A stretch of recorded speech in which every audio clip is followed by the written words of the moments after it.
Bonjour à tous, bienvenue dans ce 30 minutes, 2 événements forts ce week-end, la convivialité du marché de Noël avec ses animations et puis le match de Coupe de France contre Auxerre et qui devrait remplir le stade du SFC. 2500 spectateurs sont attendus. Cette semaine, la neige a fait sa première apparition. Ceux qui l'ont anticipé avaient monté leurs pneus d'hiver. Pour les autres, l'épisode peut servir de voyant d'alerte. Voici le sommaire de ce rendez-vous. I wish you a Merry Christmas, I wish you a Merry Christmas. La mère Noël est en visite chez Festivité. Festivité, Festivité, des idées toutes faites. Bonjour à tous, dans cette édition, nous ferons un retour sur l'essentiel de l'info de cette semaine. C'est une période sombre pour Stiltech qui est placé en redressement judiciaire. C'est parti pour les cantonales avec un nouveau découpage du territoire et déjà les premiers candidats. Un rallye voiture européen pour promouvoir la voiture électrique. 2 équipages de l'agglo étaient en partance. La rumeur avait circulé à Sarreguemines, mais le pôle mère-enfant n'est pas menacé. Un marché de Noël de Sarreguemines a un coût et la ville poursuit des objectifs précis. Dans Impact Éco, nous découvrirons une société implantée à Porcelette qui exploite une plateforme unique en Europe dédiée au contrôle non destructif de pièces en composite. Et nous finirons avec Oh Happy Day, un spiritual interprété par la chorale Eclipse. 31% des accidents du quotidien ont diverses origines. Assurance accident de la vie, la sécurité par tous les temps. Bonjour tout le monde, pour demain on compose toujours avec un ciel gris et des précipitations en matinée qui auront déjà débuté dans la nuit du vendredi au samedi. Pour l'ouest du département ce sera de la pluie, pour l'est plutôt des flocons. Côté température, les minimales iront de 0 à 1 degré et les maximales de 1 à 2 degrés. Le soleil nous accompagnera de 8h05 à 16h34. Demain, samedi 6 décembre, c'est la Saint-Nicolas. Vous pouvez profiter des animations proposées par les différents villages du secteur. Je vous laisse en compagnie de notre séquence J'aime ma vie. Très bon week-end et à demain. Ce qui m'apporte le plus de bonheur et de joie, c'est quand arrive le moment de Noël que je peux rencontrer tous ces petits-enfants qui sont adorables et très gentils. Les enfants sont toujours aussi gentils qu'avant ? Ah oui, ils deviennent gentils même, plus gentils qu'avant je trouve même. Pas un bonbon mon grand ? Les enfants ils prennent, Tu lui fais un bisou ? Un bisou. Tout fort. Très bien.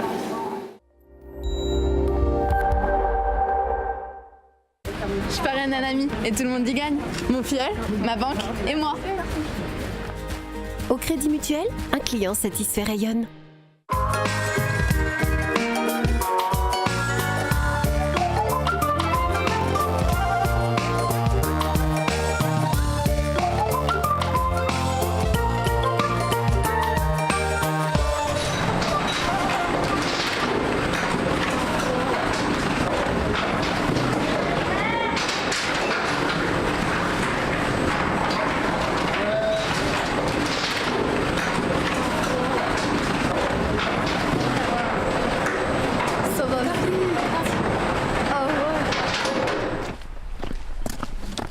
Eh oh, Chloé, alors, on te dit plus bonjour ? Désolée Eugène, je t'avais pas vu. T'as des problèmes ? T'as eu des mauvaises notes ou quoi ? Non, c'est pas ça.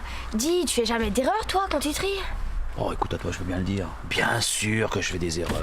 Non mais les gens réussissent quand même à mettre du verre cassé et des seringues dans le sac orange. Ça alors ? Mais ils font n'importe quoi. Les déchets sont triés à la main. Ouais. Et il peut y avoir des blessés. Ouais, bon bah, courage, hein.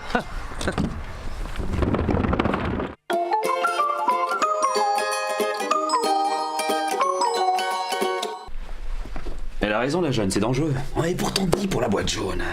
L'infirmière est passée hier. Aïe! J'avais pourtant mis la protection.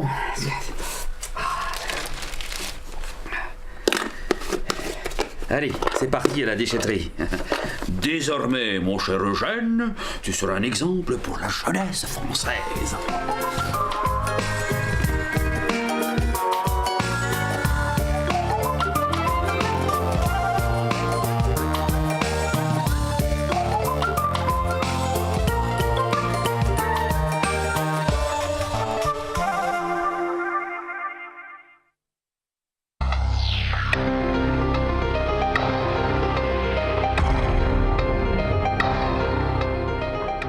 Et c'est parti pour un retour sur l'essentiel de l'info de cette semaine. Bonjour Jean. Bonjour Francis, bonjour à tous. Alors tout d'abord, ce triste événement, un adjudant de l'escadron de gendarmerie mobile de Sarreguemines a mis fin à ses jours. Il était âgé de 44 ans, marié, père de 2 enfants. Oui, toutes nos condoléances à la famille de cet adjudant, donc père de 2 filles, rentré d'une mission de plusieurs mois. J'ai contacté les services de communication de la gendarmerie, on m'a expliqué que les risques psychosociaux sont pris en compte depuis 15 ans au sein de la profession. Il existe en principe un accompagnement du personnel et des familles. On m'a également expliqué que le recours aux armes de service est fréquent dans ce genre de situation. On pense que c'est une solution de facilité. Alors nous avons quelques chiffres. Le suicide n'est pas rare chez les militaires. Alors, toujours ce service communication, il m'a indiqué que le nombre de suicides par an en France est stable, environ une trentaine tout de même. Je rappelle que le suicide est une des priorités de l'ARS en Lorraine, puisque c'est une des premières causes de mortalité.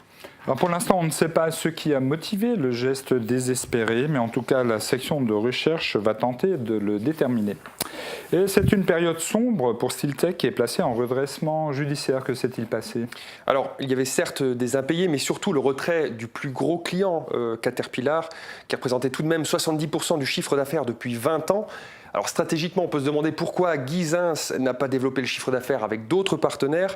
Le problème est certes la conjoncture économique défavorable. Il semble aussi que la concurrence est grandissante, même sur une niche de marché comme celle qu'occupe Stiltech. Alors 178 emplois sont en jeu, un administrateur judiciaire a été désigné et un projet industriel a été présenté par Guizins au tribunal de Metz.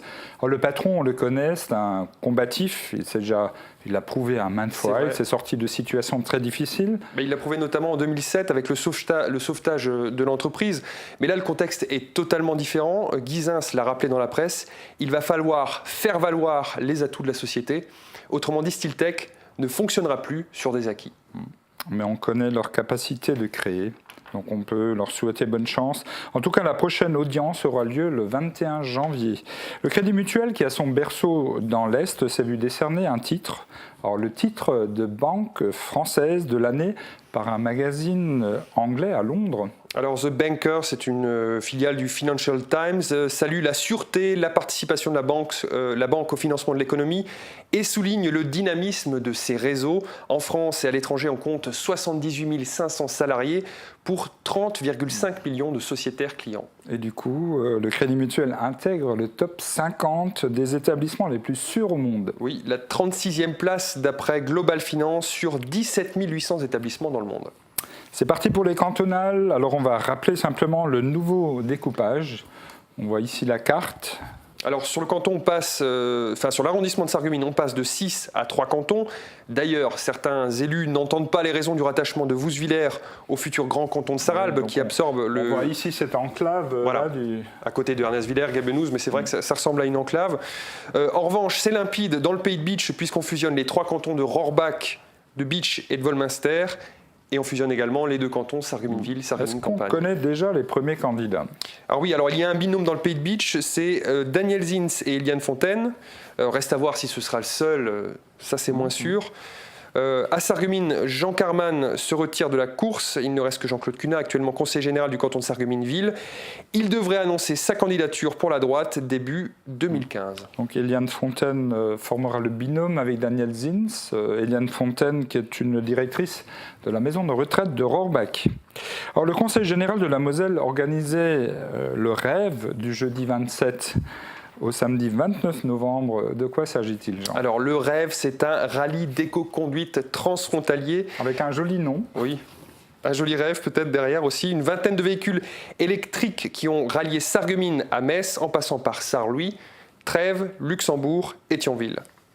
Et un parcours de 130 km par jour en saison hivernale, avec bien sûr comme objectif la promotion de la mobilité durable des déplacements, même transfrontaliers. Pourquoi MIAS, pourquoi? Alors, mais pourquoi? C'est le Conseil général de la Moselle qui est engagé depuis 2012 dans une politique offensive baptisée Moselle Nouvelle Mobilité. Mais il me semble qu'à l'heure des réformes territoriales, le souhait de Patrick Weiten, puisque c'est le Conseil général qui initie quand même l'action, c'est de réaffirmer l'idée qu'une euro-région dans le Grand Est de la France a tout son sens.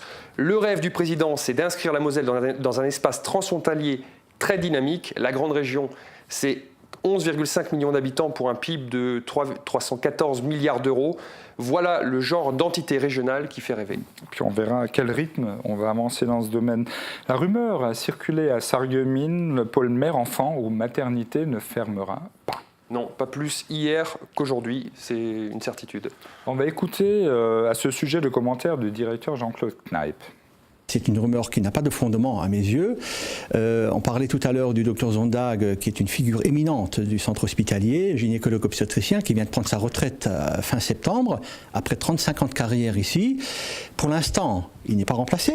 Nous avons un recrutement qui va se faire au 1er janvier, et donc au 1er janvier prochain, l'équipe de gynécologue obstétricien sera au complet. Alors pourquoi cette rumeur ? Alors, il y a plusieurs sources à cette croyance. D'abord, il y a la création de la communauté hospitalière de territoire. On pensait que la maternité pédiatrie allait être transférée à Forbach. En fait, c'est pas ça. Le CHIC Uni Santé de Forbach devenait pôle de référence mère-enfant avec un niveau d'intervention 2B, ce qui veut dire qu'en cas de complication, une femme enceinte peut y être transférée. Autre fait, l'hôpital Robert Pax a fermé des lits d'hospitalisation en chirurgie-gynécologie, mais ça ne signifiait pas pour autant la fermeture de la maternité.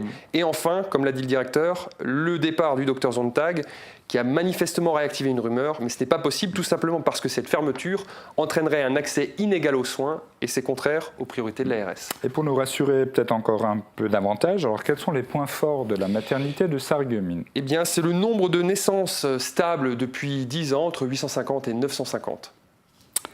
Le marché de Noël a investi les rues de Sarreguemines. Quels sont les points forts de ce marché cette année, Jean ? Alors c'est subjectif, je mettrai d'abord le vin chaud. À boire consommer avec modération évidemment. Ouais. On peut parler de l'igloo du Père Noël, les expositions de la salle arpège du pensionnat Sainte-Chrétienne et dans le jardin d'hiver du musée de la Faïence. Et bien sûr, tout ça dans l'ambiance, la rencontre des gens. Et évidemment, organiser un marché de Noël n'est pas innocent pour la ville. Il y a un coût. Et la ville, évidemment, poursuit un objectif précis. Alors, indéniablement, l'événement phare de l'année avec les festivités de la Saint-Paul, c'est le marché de Noël. Les commerçants réalisent pour certains une très large partie de leur chiffre d'affaires à ces occasions. Le SFC est en Coupe de France et en 8e de finale. C'est plutôt exceptionnel. Alors, exceptionnel, oui. Ce n'est pas tous les jours qu'on joue contre un club de Ligue 2, d'autant que l'AGIA a été champion de France à plusieurs reprises. Non, il a gagné la Coupe de France à plusieurs reprises et il a été champion de France une fois. Alors, état d'esprit avant le match, on écoute Sébastien Meyer. C'est Auxerre, actuellement pensionnaire de Ligue 2, qui se présentera au stade de la Blise. On a une chance peut-être sur 10, sur 100, peut-être, mais on va la jouer à fond. Après, si on doit perdre contre plus fort que nous, tant mieux pour l'adversaire, mais je pense que sur notre terrain, avec notre public, on peut leur poser pas mal de problèmes. Le SFC appelle donc tous les Sarregueminois à venir supporter ses joueurs samedi prochain à 16h pour un match qui promet d'être une fête, quel que soit le résultat. Alors d'abord, il dit une chance sur 10. Après, il dit une chance sur 100. Voilà, bon, je pense que l'État est fébrile avant ce match, mais en tout cas, on peut toujours espérer. Hein. Ils peuvent créer la surprise, on ne sait jamais. En tout cas, Mosaïque sera présent pour relater ce match, malheureusement seulement à la façon radio, puisque nous n'avons pas obtenu les droits à l'image. Alors, seul un court reportage est organisé, c'est ainsi, Les droits ont été vendus à des grandes chaînes de télé, donc Mosaïque n'a pas accès aux images samedi. Alors, vous l'avez constaté cette semaine, Mosaïque offre chaque jour un beau chant de Noël à ses téléspectateurs, Jean. Oui, Kubik fait son Noël sur Mosaïque et 10 groupes et artistes donneront de la voix. On a vu Marina D'Amico, il y a Audrey Botton, Tony Piscopo, Mélanie Ham, Vocal Avenue ou encore Erza, l'étoile montante de Saralbe. Donc à découvrir jusqu'à Noël. Un événement marquant la semaine prochaine ? Je dirais la grève générale des avocats de l'ordre du barreau de Sarreguemines. C'est la fin de l'essentiel de l'info. Merci Jean. Merci Francis. On se retrouve tout de suite après une courte page publicitaire. Du 29 novembre au 24 décembre, Sarreguemines fête Noël. Dans une ambiance féerique, le marché de Noël investit l'ensemble du centre-ville avec 36 chalets.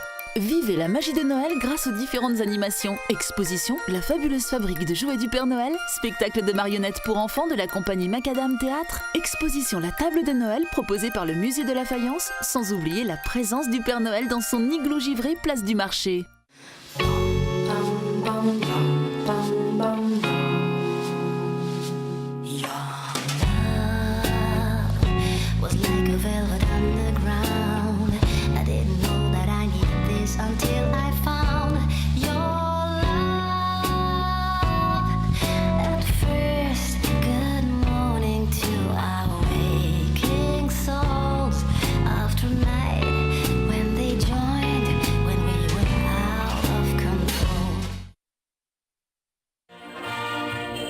Fêtez un Noël enchanteur avec les commerçants de Sarreguemines. À gagner une croisière de 9 jours pour 2 personnes aux Caraïbes. Profitez des ouvertures des dimanches de 14h à 18h et de la nocturne le vendredi 19 décembre jusqu'à 20h. Plein d'idées cadeaux et de nouveautés pour réussir vos fêtes de fin d'année. Retrouvez toute la magie de l'Avent avec plus de 700 manifestations sur tout le département. Marché de Noël, sentier des lanternes, marché gourmand, spectacle vivant, contes, expositions, concerts. Vivez un Noël de tradition et de fête. Noël de Moselle du 30 novembre au 30 décembre. Programme complet sur noeldeMoselle.fr.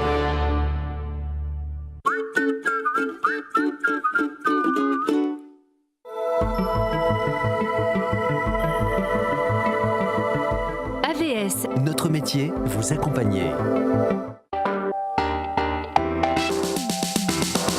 Bonjour à tous, bienvenue sur Mosaïque. Demain, retrouvez l'ensemble des émissions de la semaine. Toute l'info et les magazines que vous voulez voir ou revoir, c'est sur Mosaïque. À présent et des sourires malgré la défaite. Les joueurs du Sarreguemines Badminton Club ont...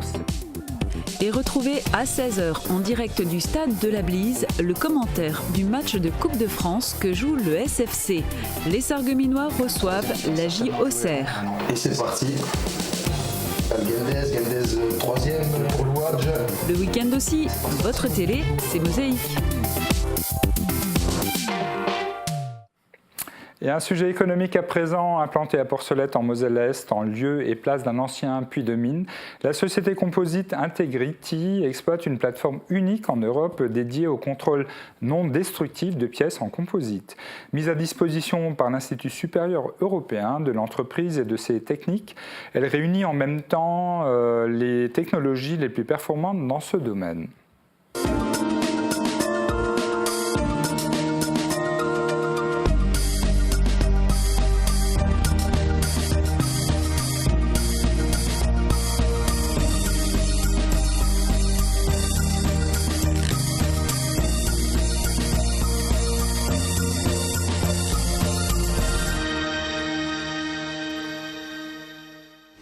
Mon premier, le pôle de plasturgie de l'Est, est expert en matériaux composites. Mon deuxième, l'Institut de soudure, l'est en contrôle destructif.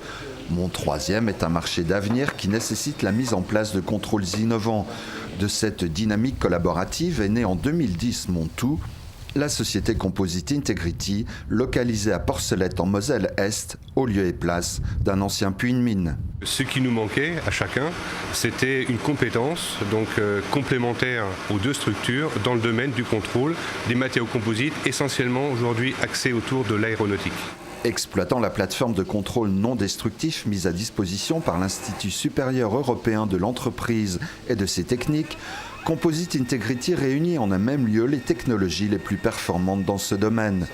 Un enjeu d'importance quand on sait combien ce type de matériaux joue de plus en plus un rôle majeur. La masse des avions aujourd'hui, c'est 50% en matériaux composites. Et cette révolution technologique a nécessité de nouveaux moyens, comme cette plateforme aujourd'hui Isetech, qui est une plateforme technologique au service des industriels, pour permettre de trouver de nouveaux moyens pour assurer la santé matière de ces nouveaux matériaux pour qu'ils puissent voler en toute quiétude. Pour garantir à ses clients industriels l'intégrité de leurs pièces et relever en cela les défis technologiques du futur, Composite Integrity, qui emploie une douzaine d'ingénieurs et de techniciens qualifiés, mise sur un triptyque gagnant. Lorsqu'il s'agit de pièces, de rang 1, c'est-à-dire si la pièce elle casse, l'avion tombe, donc ça nécessite des qualifications des hommes, ce qui est très très important. Qualification de la structure et bien entendu de l'ensemble des moyens qui composent ce triptyque absolument indispensable pour répondre à ce besoin de marché naissant et surtout d'avenir. Les hommes se révèlent de véritables radiologues pratiquant l'échographie industrielle en disposant de moyens uniques en Europe.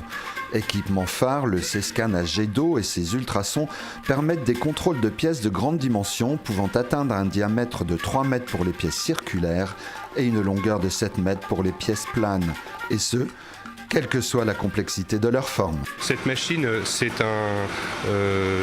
comme de la radiographie en quelque sorte en fait de pièces. Ça nous permet de voir avec des définitions très fines de l'ordre du millimètre carré si la pièce est de santé tout à fait correcte ou au contraire ça va nécessiter des reprises ou des réflexions dans sa production pour assurer la qualité. La plateforme dispose d'autres techniques high-tech de contrôle. Dans cette cuve, un capteur ultrasonique embarqué balaye la pièce, avec là encore une cartographie précise à la clé. Contrôles en surface ou en profondeur, rien ne résiste à l'équipe d'experts de Composite Integrity qui développe et optimise nombre de ces techniques avec à l'esprit le souci permanent de répondre aux exigences des applications les plus récentes en matière de composite. Je suis en train de réaliser un contrôle non destructif sur des matériaux en composite afin d'analyser la pièce et de pouvoir dire au client si la pièce est saine ou s'il y a des indications à l'intérieur. Donc pour ce faire, j'utilise un poste ultrason type ASCAN. Donc avec ce poste, je vais pouvoir détecter, dimensionner une indication et la localiser dans la profondeur. La thermographie, l'émission acoustique complète ce dispositif unique, comme la technique de la déflectométrie qui assure en quelques secondes un contrôle de surface auquel ne résiste aucune craquelure, rayure ou autre défaut de forme. Sur site ou en laboratoire, on l'a compris, Composite Integrity fait du contrôle industriel un territoire permanent de recherche. Il s'agit en fait de marchés très sensibles dans le domaine de l'aéronautique, de l'automobile ou le domaine du transport. Il est évident que la compétition est rude et que notre vocation ici, c'est du développement technologique high-tech, évidemment confidentiel, proche des entreprises. Une ambition qui rime avec innovation et résonne dans l'ancien pays minier comme un bel exemple de reconversion.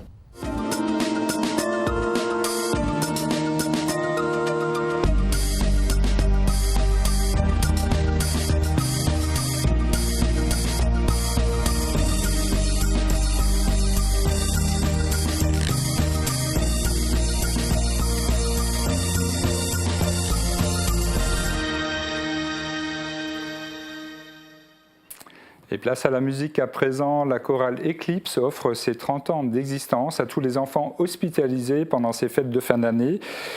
Cette chorale organise un concert à l'espace Cassin de Beach le 23 décembre et l'argent récolté sera donné à l'association Laura Les Couleurs de la Vie qui lutte contre les maladies infantiles graves.